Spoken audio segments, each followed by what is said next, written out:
Hey everybody, welcome to episode 17 of Answers to Questions. We have some really awesome questions here today, so let's get right to it. So question number one from Andy on the Facebook page. When doing social media for a company, and she said Twitter, Facebook, Instagram, what % of the posts should be directly related to the company, and what % should be informational to the field? Great question, Andy, and I think my gut answer is 100% of the posts should be relevant. Right? So it doesn't really matter at the end of the day, is it pushing a new product or is it educating about the field? I mean, it matters, but all of them need to be relevant to your audience, right? So I would say at Lemonly, we're probably like a 25%, hey, check out our new infographic, hey, we hired somebody, and probably 75% top like 5 reasons why infographics work, or educating people on our new maternity policy or things like that. And so the goal here is that all of the posts are targeted to the audience and that they have a purpose in mind. Is it either reaching a new audience, targeting a specific customer, trying to get more likes, whatever it might be, make sure each post 100% has a goal. Question number 2 comes in from Lisa. How do you brand yourself without coming off as big-headed?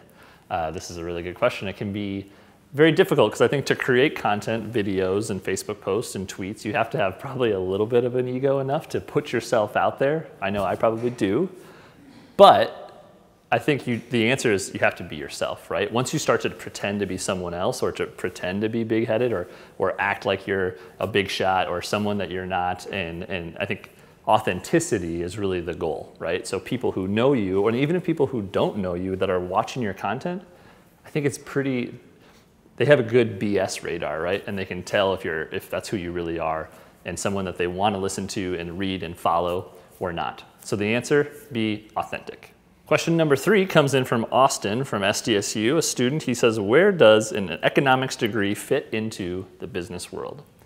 Austin, I have a good answer for you. If you remember back from an old episode, let's play this now. But if I were to go back to college today, I'd be an economics major.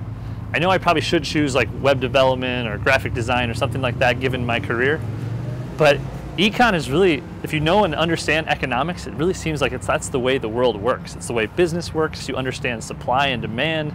You can really look at things from an economical or a numbers point of view. So I would be an econ major. So as you can see, I believe that an economics degree is very well worth it. I think when I was in college, I thought economics was just for people who were going to trade stocks or sell things on the market.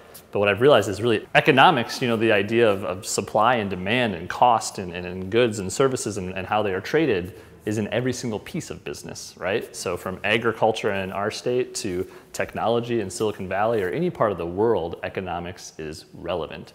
And so what I would recommend is get that type of degree where you really learn nuts and bolts and then go learn the experience in a specific industry that you're interested in.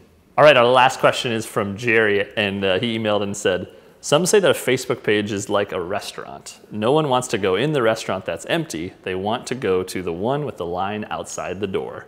So what's your take on the quality versus the quantity of Facebook page likes? It's a really tough question, Jerry. It's a good one. It sparked some debate actually in our office. And I kind of think that my gut says that the quantity of Facebook likes kind of opens the door, right? It's not validation, but at least it piques interest. People are like, wow, that's a lot of Facebook likes, or this person or this business must be really popular. But what I care about more is who are the people that like that page. So if it's a fashion brand, is it my friends that I know that are fashionistas? Or if it's sports, or is it my buddies or other friends that like sports? I think who is more important, the relevance and the connection to your personal network. So I guess you could say that the quantity is what gets you in the door, right? That's why you show up at the restaurant. But the quality of the content, the discussion, and the relevance is what will get you to stay there. All right, we like this question so much that we are going to make it the question of the week for you guys. I want your opinion because I'm still a little undecided. So our question for the Answers to Questions community, when you're looking at a Facebook page for a business, what is most impactful to you? Number 1 is the number of likes the page has. Number 2, the relevance or the quality of the content. Or number 3, the engagement of the community. So the comments, the conversations, the questions. You can just respond with a number, 1, 2, or 3, or give us your opinion. We want to know. That's it for episode 17 of Answers to Questions. If you want a question on a future episode, remember use the hashtag AQJTM. Or here's a couple different ways that you can send in a question. We'll see you next time.